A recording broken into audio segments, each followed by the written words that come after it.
नमस्कार। Professor SV SS Narayan Raju YouTube channel में आप सबका पुनः स्वागत करता हूँ।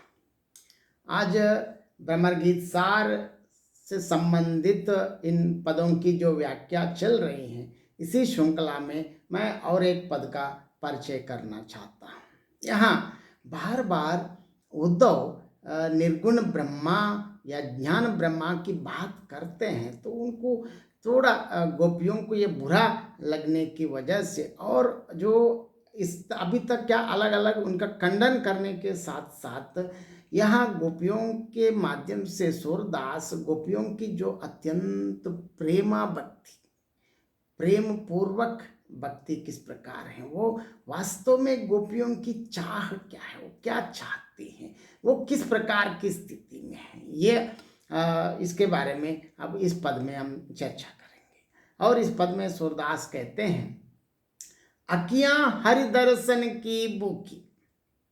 देखिए बहुत अलग भूखी, अखियां हरि दर्शन की भूखी, कैसे रहें रूप रस राची, वे बतियां सुनि रूखी, अवधि गनत इकटम मग जोबत, तब यति नहीं जूकी।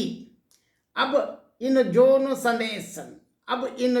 संदेशन उदो, अति अकुलानी दुखी, बारक वह मुख फेर दिखावो, दुहि पै पिवत पथु की, सूर सिकत हट नाव चलायो, से सरिता है सुखी। यहाँ इस पद में विप्रलम्ब श्रृंगार का एक अनुपम उदाहरण है। इस पद में ये बताते हैं, देखिए अखियां हरि दर्शन की भूखी। आमतौर पर भूख तो अलग हम बात करते हैं, लेकिन बच्चे हंसी मजाक में फूड फॉर आइस भी बोलते हैं। मतलब ये वहाँ वो शब्द यहाँ प्रयोग करना उतना उचित मैं नहीं मानता, लेकिन ये तो समझाने के लिए बता रहा हूँ। यहाँ कृष्ण की जो गोपियाँ हैं, ग्वाल बालाएँ हैं, उनकी भूख क्या है देखिए, ना दूध है ना मलाई है। भूख मिटाने के लिए क्या चाहिए, वो किसकी भूखी है वास्तव में। बहुत सूरदास की बहुत बढ़िया विश्लेषण और एक अलग प्रयोग है। अखियां हरि दर्शन की भूखी, हमारी आंखें बहुत भूखी हैं, लेकिन उसके लिए आवश्यक आहार क्या चाहिए, हरि दर्शन। मतलब श्रीमन नारायण के दर्शन के लिए ये आंखें तरस रही हैं, तड़प रही हैं। और आंखें ऐसे हैं, यहाँ आगे बताते हैं, देखिए कैसे रहें रूप रस राची, वे बतियां सुनी रूखी। बार बार अब योग बातें कर रहे हैं, ज्ञान की बातें कर रहे हैं, ज्ञान साधना की बातें कर रहे हैं, इंगला पिंगला नाड़ी क्या क्या दुनिया भर की योग से ये बस कैसे रहें रूप। हमारे लिए तो बस भगवान कृष्ण के अलावा कुछ नहीं, लेकिन अब ये सारी निर्गुण बातें हैं। बतियां देखिए, वे बतियां सुनी रूखी, मतलब रूखी मतलब उसका कोई रस नहीं, मतलब सूखा।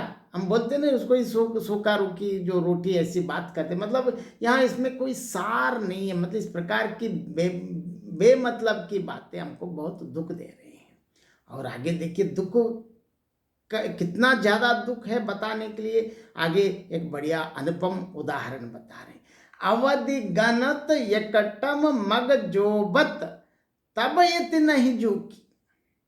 देखिए गोपियां जैसे कृष्ण गए हैं मथुरा की ओर, उसी रास्ते में कैसे देखते रही, एकटम मतलब एकटक आंखें, बार बार एकटक आंखें बात कर ली। एकटक मतलब लगातार, क्योंकि गोपियों की इच्छा ये है कि अगर किसी एक पल, मतलब पल में भी 100% का जो समय, मतलब अगर किसी एक क्षण थोड़ा पलक झपके, अगर इसी बीच में उसी मार्ग में अगर भगवान कृष्ण का आगमन हो जाए तो एक पल का श्री कृष्ण का सानिध्य या कृष्ण दर्शन भाग्य से वंचित हो जाते हैं, कह के वे लोग एक टक मतलब पलक झपना भी भूल गए हैं। इतने देखते वक्त भी कभी आंखों के लिए कभी दुख का अनुभव नहीं।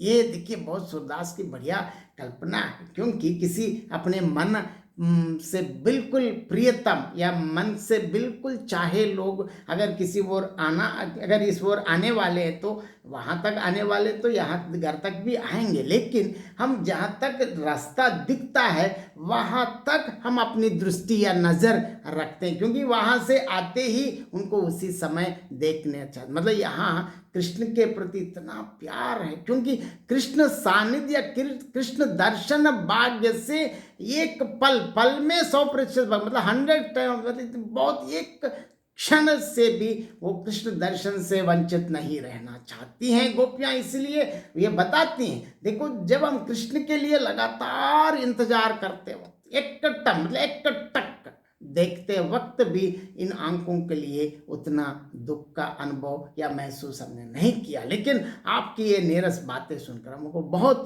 दुख आ रहे हैं। देखिए, अब इन जोन संदेशन उदो अति अकुलानी दुखी। अब आप बार बार जो यह योग संदेश जो दे रहे हैं, उदो अति अकुलानी दुखी, मतलब बहुत विपरीत, मतलब सबसे ज्यादा अधिक से अधिक दुख दे रही हैं। इसीलिए अब योग संदेश वाली बातें अब बार बार मत बोलना, चुप रहो। और आगे उनकी इच्छा क्या है, क्योंकि उद्धव तो कृष्ण के परम प्रिय मित्र हैं, इसीलिए उनसे एक, और पहले भी एक पद में भी एक ऑफर दे दी, यहाँ भी एक बढ़िया बताते, बारक वह मुख फेर दिखावो दुही पय पिवत पतु।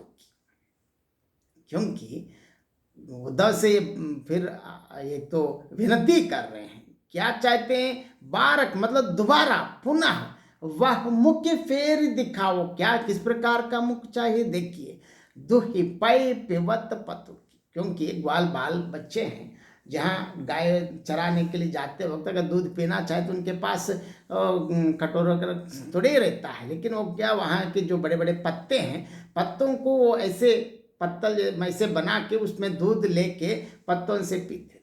लेकिन बच्चे हैं, पत्तों से पीते वक्त उनके मुंह पर ऐसे जो दूध गिर जाता है, मतलब बाल लीलाओं को देखने इतनी इस प्रकार के, मतलब ऐसे पत्तों में दूध पीने वाले भगवान श्री कृष्ण का मुख, मतलब कितना सुंदर, मनमोहक, आकर्षक, हमारे सारी इस दुनिया की सारी क्लेशों को हरण करने वाले वह श्रीमन नारायण श्री कृष्ण का जो बचपन, मतलब बाल कृष्ण का वो दूध से पड़ा सना हुआ दूध से ऐसे मुख पर दूध के ये सब रहते, मतलब एकदम प्यारे बाल कृष्ण का मुंह दिखाओ। मतलब वो कहते बारक वह मुख फेर दिखावो दुही पय पिवत पतु की, मतलब पत्तों में दूध पीते वक्त जो श्री कृष्ण का जो चेहरा, मुख इतने सुंदर, अनुपमेय, और ऐसे ये माना जाता है कि संपूर्ण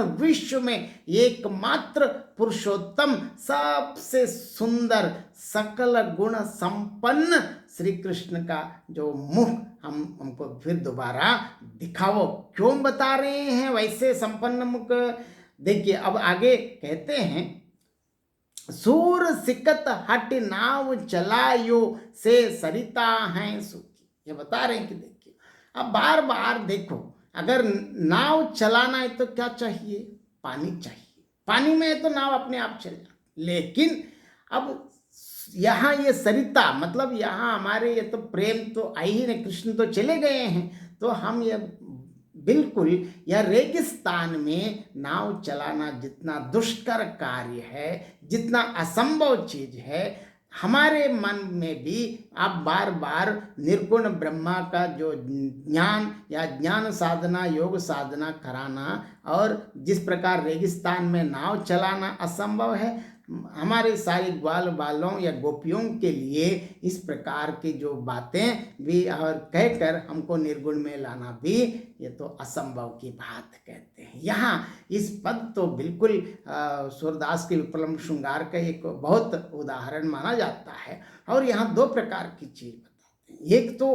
अपने श्री कृष्ण के प्रति अपने मन में जो प्रेम, मतलब वो क्या वास्तव में वो किस चीज की चाहत है, मतलब किस चीज चाहती हैं, वो क्या चाहती हैं, उनकी आंखें कैसी हैं, आंखियां हरि दर्शन की भूखी, मतलब वो कृष्ण का सुंदर दर्शन, वो भी कैसे, अब बाद में बताते कि ये इस प्रकार की बातें हमको कितना दुख दे दिया। और इसके साथ अंत में वो उद्धव से कहते हैं कि आप बार मतलब दोबारा वो आकर आप हम सबको उस मुख का दर्शन कराओ। किस प्रकार का चेहरा देखना चाहते हैं?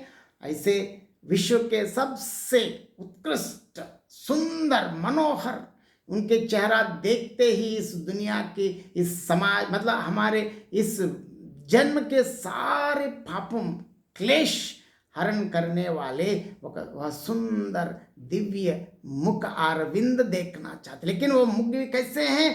पत्तों में दूध पीते वक्त बालकृष्ण का मुख देखना चाहती हैं गोपियां। और अंत में ये कहती हैं कि जिस प्रकार रेगिस्तान में नाव चलाना असंभव है, हम अगर यह इन ग्वाल युवतियों को भी योग या ज्ञान ब्रह्मा के बारे में सिखाना भी असंभव की बात है। कहते हुए इस प्रकार निर्गुण निराकार पर ब्रह्मा पर सगुण साकार ब्रह्मा की विजय यहाँ सूरदास ने गोपियों के माध्यम से और एक बार दिखाया है। और इसके साथ साथ इसमें भी वही रूप का चित्त अलंकार का भी प्रयोग किया गया है। और इसके साथ साथ यहाँ ऐसे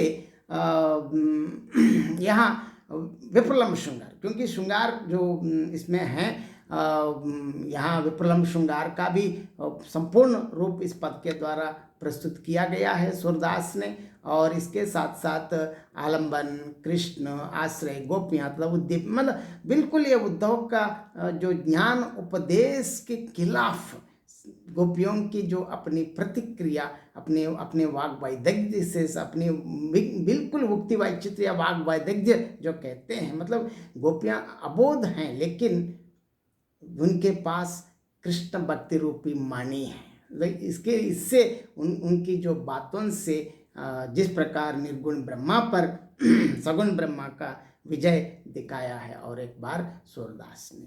और इस प्रकार इसमें बढ़िया सगुण साकार पर ब्रह्मा की विशेषताएं बता दी हैं। जिस प्रकार कृष्ण का मुख, मतलब हम मुखारविंद देखना, मतलब किस प्रकार का जो मुख देखना चाहते हैं कृष्ण के अद्भुत बिल्कुल अनुपमेय, ऐसे जो बिल्कुल अनुपम और ऐसे मुख हैं, उसको देखते ही आप इस मोक्ष मिल जाता है। वो ऐसे मुख देखना चाहती हैं गोपियों के, मतलब गोपियों की चाह भी इस पद के द्वारा सूरदास ने अभिव्यक्त किया है। और इस दोहा का जो इस पद का अर्थ सुनने के बाद या देखने के बाद आप जरूर अपनी प्रतिक्रिया अभिव्यक्त कीजिए। धन्यवाद।